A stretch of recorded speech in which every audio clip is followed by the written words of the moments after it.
Так, самый важный этап. Нашел рис солгач. Сейчас положил я рис, короче.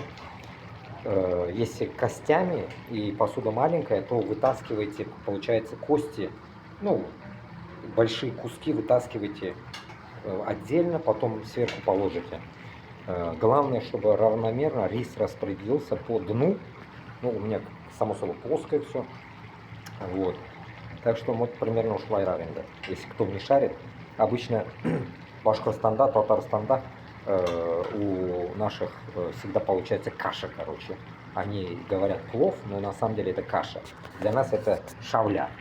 Поэтому как бы рис, когда варится, вот видите, он должен вот так, когда, ну, когда он доварится, он должен рассыпчатый быть. Вот это плов настоящий. А когда рис и получается вязкий такой, каша получается, да, типа ябышкян, то все, это, как говорится, отстой, короче. Ты, как говорится, проиграл в приготовлении плова. Поэтому вот мы постараемся в этот раз сделать правильно. Вот в тот раз я рисом не угадал, у меня получилась каша, короче, на той неделе. Рис херовый, хоть и тайский, но он плохой. В этот раз уже стандартный пареный рис. С ним, надеюсь, ничего не будет, если он пареный на самом деле.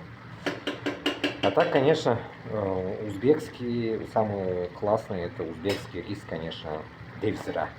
Хотел бы приготовить из девзиры, но пока здесь такого нету.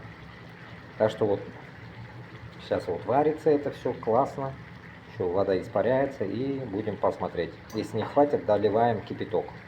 И потом это сверху и закрываем все. Дамлемес. Зиру. Не забываем положить зиру. Зира у меня еще есть. Зиру положить. Все, давайте. Потом покажу, как получилось. Иншаллах.